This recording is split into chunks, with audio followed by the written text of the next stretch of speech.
Welcome to National Parks Traveler, where we explore the national parks and the issues that involve them.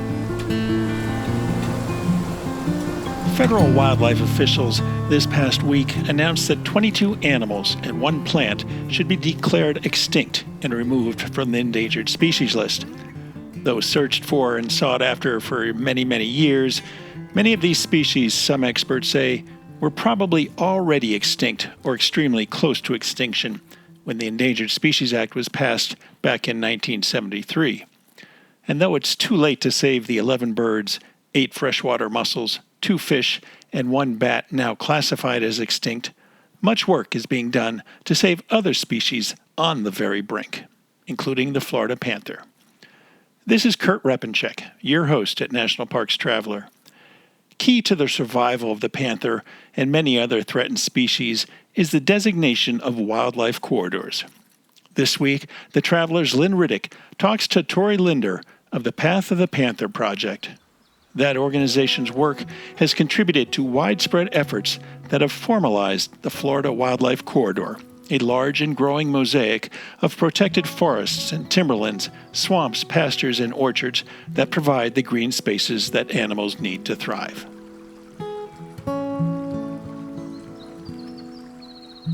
Washington State is graced with 3 spectacular national parks, each different and special in their own unique ways.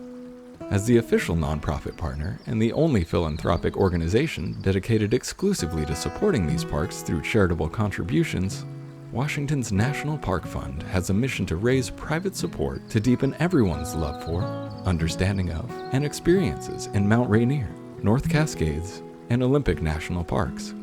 Share your passion for these parks at WNPF.org. Whether it be strategy, business planning, change management, board development, executive search, or diversity planning, Potrero Group is here to help.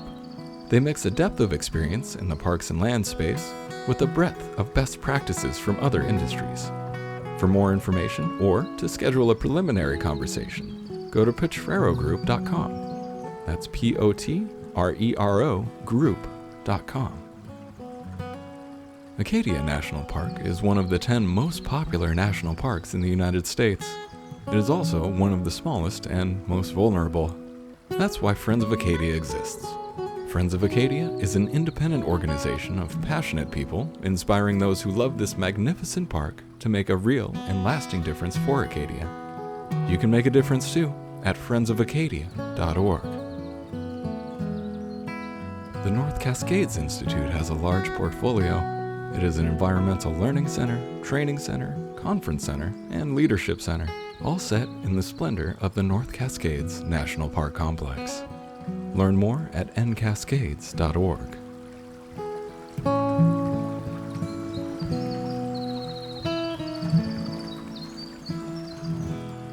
Today we're talking all things Florida Wildlife Corridor and the Florida Panther. And my guest is Tori Linder. Tori is Managing Director of the Panther Project, which works in partnership with the Florida Wildlife Corridor Coalition. She's joining us from her home in Miami, Florida. Hi, Tori. Welcome to The Traveler. Hello. Thank you so much for having me today. Well, let's start with some general information about the Florida Wildlife Corridor. Can you describe the different parcels of land and water that currently make up the corridor? Absolutely. So the Florida Wildlife Corridor connects critical wildlife habitat for 42 federally listed endangered species and 24 threatened species, from the Everglades in the south to the Georgia and Alabama borders. It also provides vital freshwater resources for the over 21 million residents of Florida. What's fascinating about the Florida Wildlife Corridor is that it encompasses 17.9 million acres. But it's a mosaic of lands, working lands primarily. There are 3.6 million acres of ranch lands, 5.3 million acres of timberland within the corridor, serving as habitat and connection for our wildlife. So has the corridor been mostly a concept until the passage of Florida's Wildlife Corridor Act just a few months ago, and now is it an official entity? That's a great question. Landscape connectivity has been prioritized in Florida over the past few decades, thanks to the hard work of Dr. Tom Hochter at the University of Florida and many others. Historically, this work has really been identified under the Florida Ecological Greenways Network. With the passage of the Florida Wildlife Corridor Act this spring, we saw the geography formally recognized at a state level, which really brought together the hard work of landowners, conservationists, and activists across the state over the last decade. So, why is identifying and mapping out a corridor so important for the state of Florida? That's a great question. Here in Florida, we are losing anywhere from 12 to 20 acres an hour to development, depending on the year. We're gaining 1,000 residents a day. And with that, we're quickly losing many of our last wild places and the connections that they provide to our current protected public lands. 10.1 million acres of lands within the Florida Wildlife Corridor have already been protected, which is a remarkable legacy of conservation. Formally naming and recognizing this geography provides incentive for our Department of Environmental Protection to encourage and promote areas that enhance the Florida Wildlife Corridor. So, the Wildlife Corridor Act, which just passed in June, provides funding to acquire more lands for conservation, and it also brings private landowners into the mix. Can you tell us a little bit more about what the act does?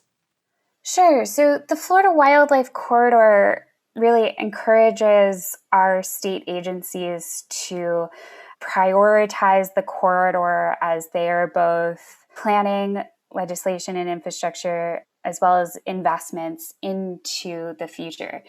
Additionally, the Florida House and Senate allocated $100 million generally to the Florida Forever program this year, and an additional $300 million to the Florida Forever program specifically towards land protection within the Florida Wildlife Corridor.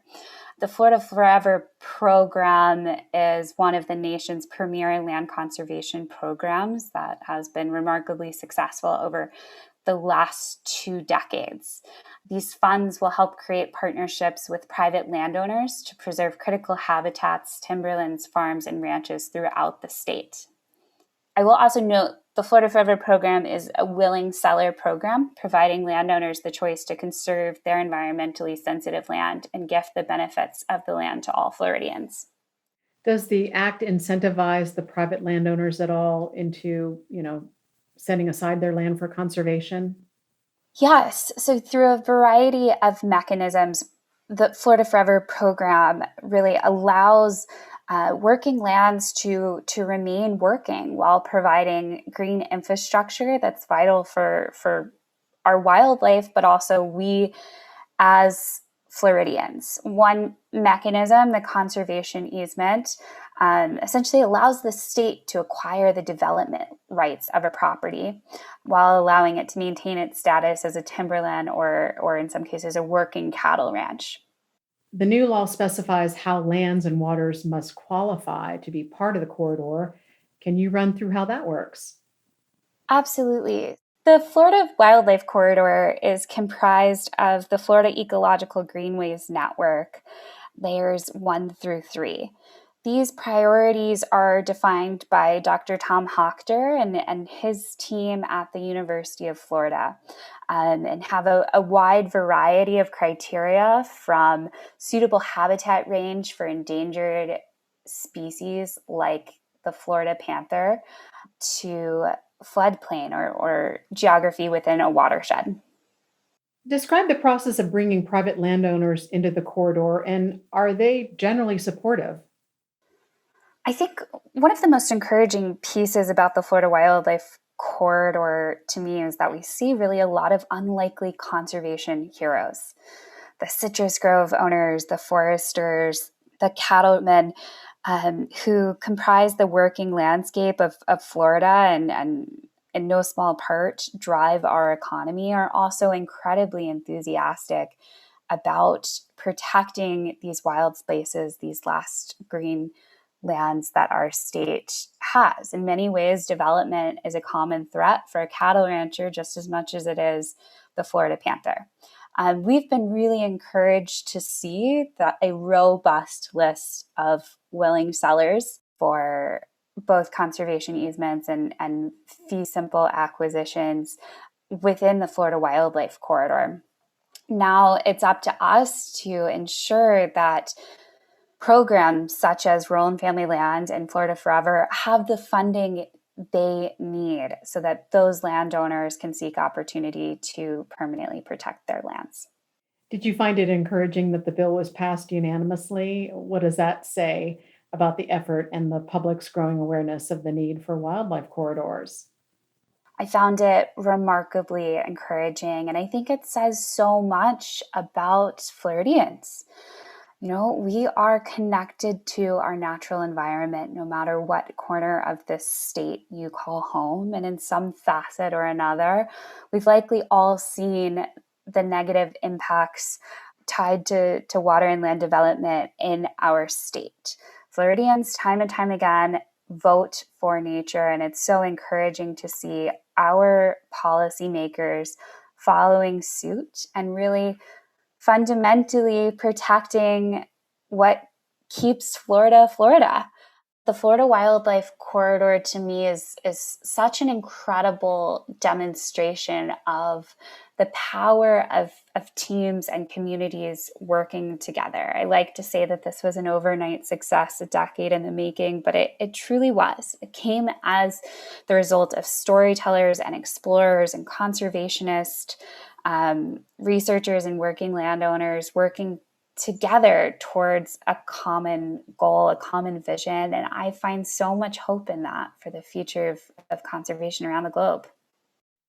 Now, Forever Florida has already identified 95 parcels for the corridor.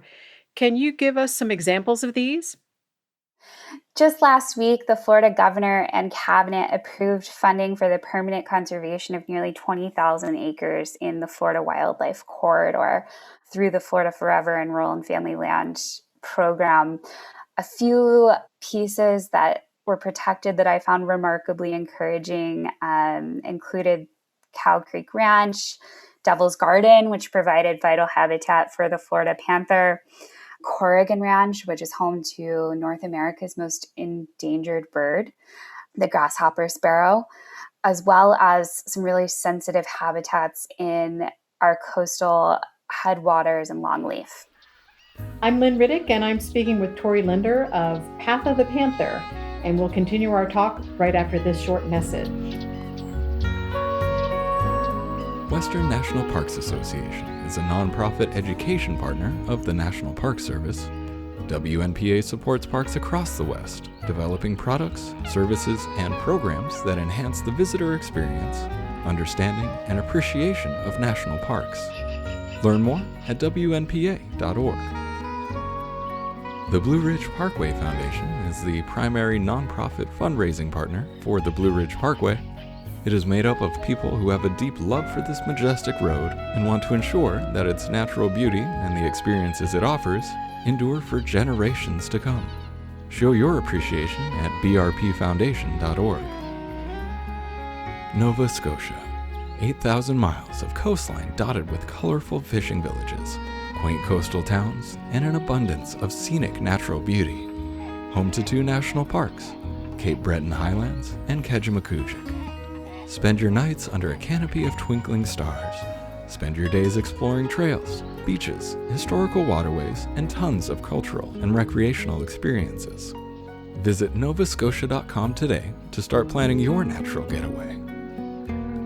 The Grand Teton National Park Foundation is a private, nonprofit organization that supports projects that protect and enhance Grand Teton National Park's cultural, historic, and natural resources. By funding initiatives that go beyond what the National Park Service could accomplish on its own, Foundation donors improve the visitor experience and provide benefits to the National Park System for decades to come.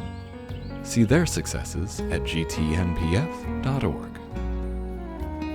The Yosemite Conservancy helps visitors connect with Yosemite through adventures, volunteering, and the arts. It's the only nonprofit dedicated to supporting Yosemite National Park and funds grants to improve trails, restore habitat, protect wildlife, and inspire the next generation of nature lovers. Learn more at yosemite.org. Do you love one-click shopping? With our partner, Interior Federal Credit Union, you can earn rewards just by making online purchases. You're missing out on rewards if you're not using their Visa credit and/or debit card.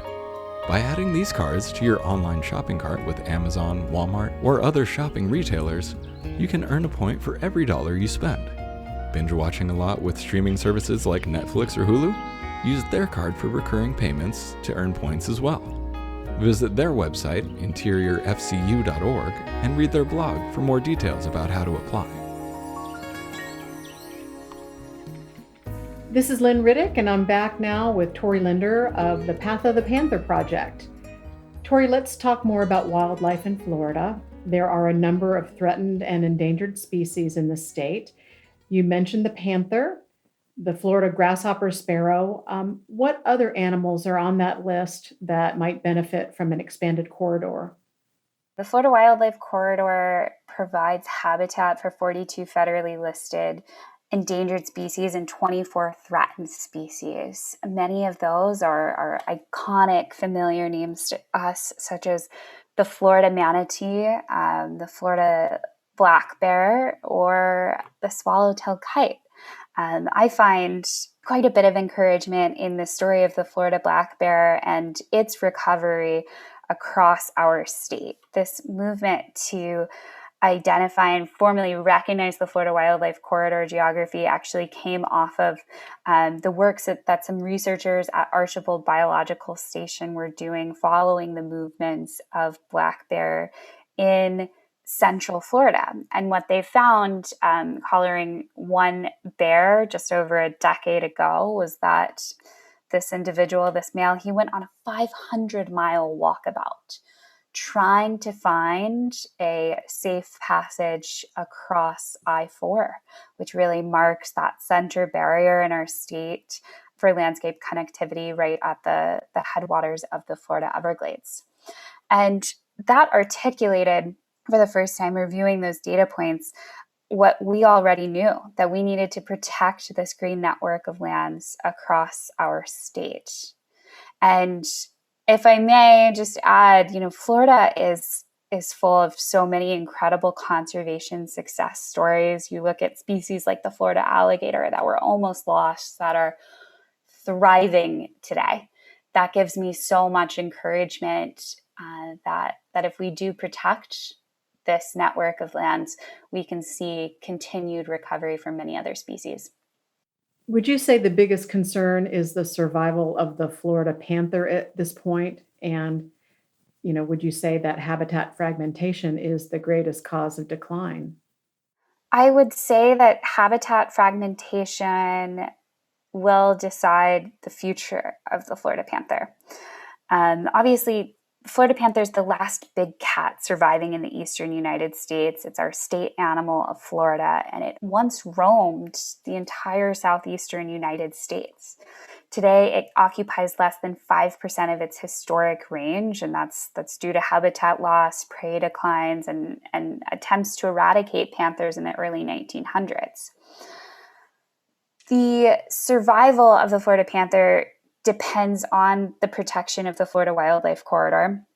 It also depends on, or has historically depended on, the remarkably successful conservation efforts of researchers and scientists at FWC. Yeah, I was really alarmed to learn that in the 1970s, there were only 30 panthers remaining in Florida.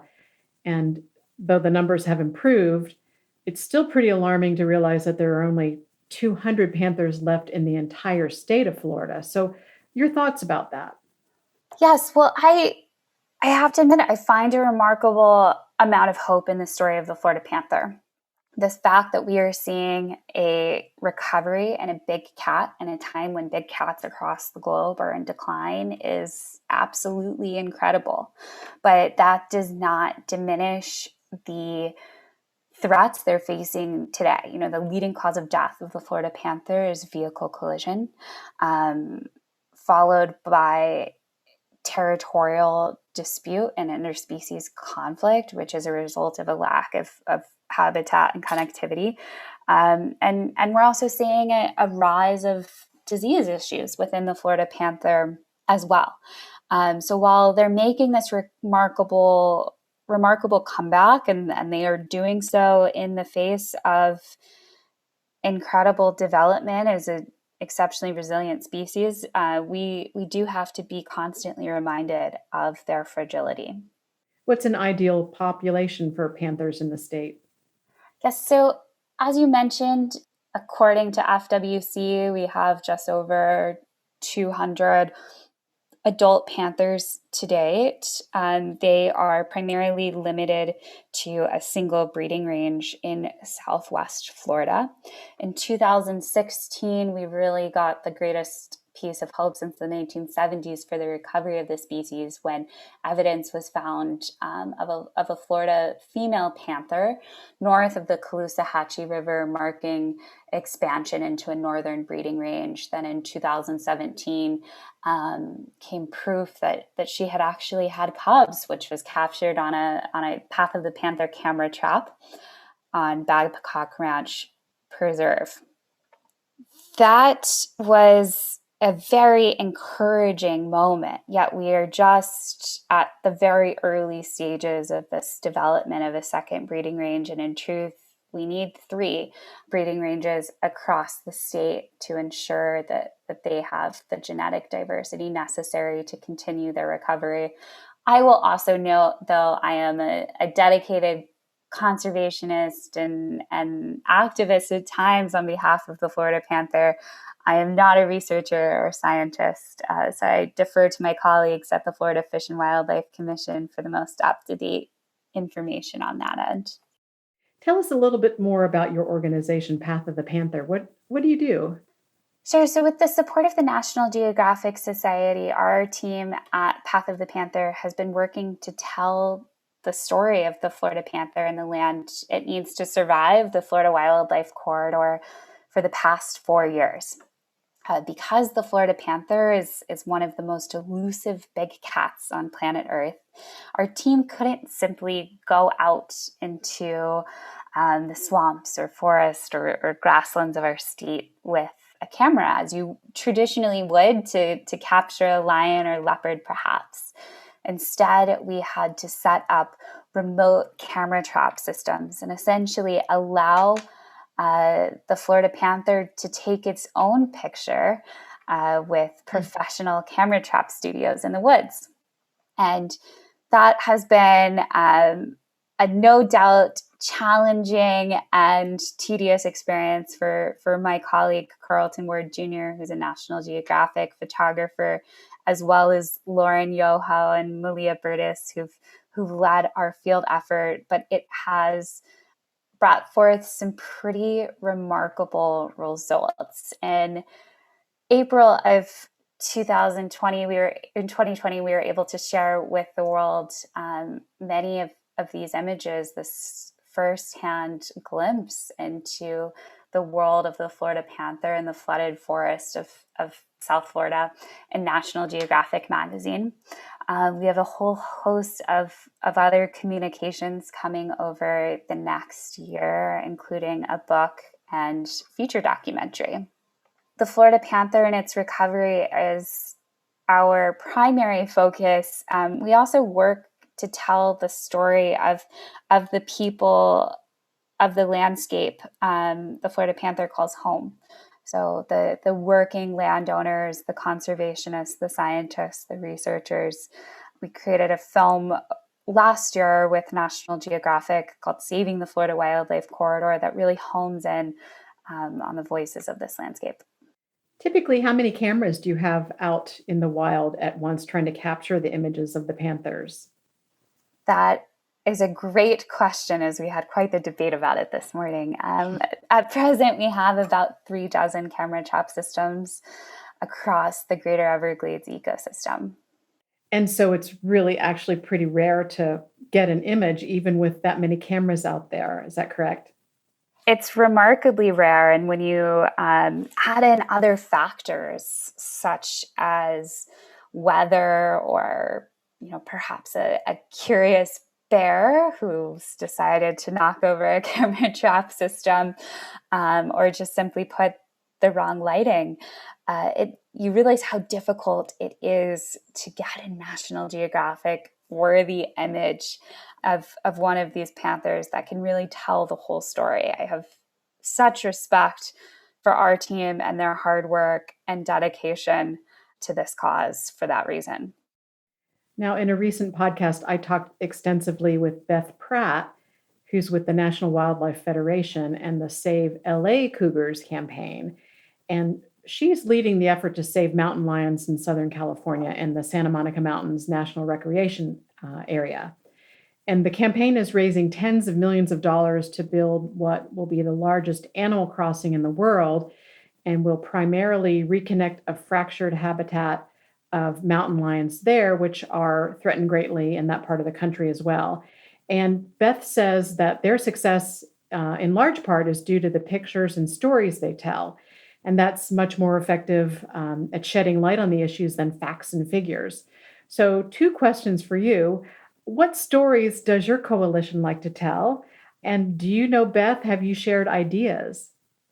It's a great question. I am a huge fan of Beth's work and all that's being done in California to raise awareness, not just about the plight of mountain lions there locally, but really the issues of connectivity around the globe. They've done such an incredible job. And I will add one of my mentors and dear friends at National Geographic, Steve Winter, was actually the photographer behind those iconic images of P-22 moving behind the Hollywood sign.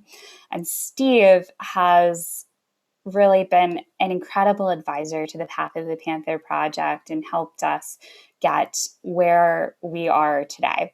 So kudos to them. I've yet to have the pleasure of meeting Beth, but I look forward to connecting in the near future.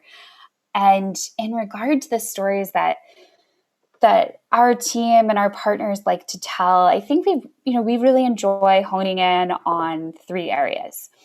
One is wildlife. The second is people telling the story, the voices of this landscape, those who call it home and work day in and day out to protect it. And third, really from a point of exploration. Our colleagues at the Florida Wildlife Corridor Coalition have now produced, I believe, 4 films covering expeditions across different portions of the Florida Wildlife Corridor. This initially began with a 1,000-mile expedition from Everglades National Park up to the Georgia and Alabama borders, featuring Carlton Ward Jr., Mallory Dimmitt, and Joe Guthrie.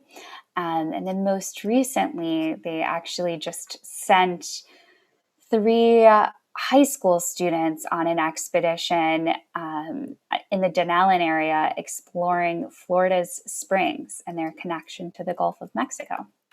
Yeah, I saw the piece, the 1,000-mile journey. That was just incredible. The photography is just amazing. And in fact, I sent the link to my brother who just relocated to Fort Myers, Florida, because I want him to fully understand what he has down in that state. It's just beautiful.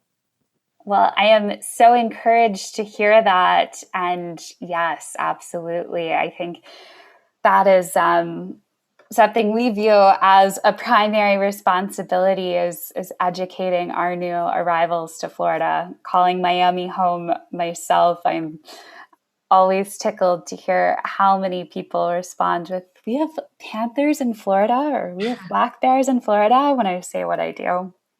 So tell me a little bit about how you think this big Wildlife Corridor Act might impact animal corridors in other parts of the country. I know they are becoming more and more of a thing. We're seeing more and more corridors being talked about, enacted, and things are happening. Yes, I've been so encouraged to see the incredible work going on around landscape connectivity across the country. You mentioned the great work currently underway in Southern California.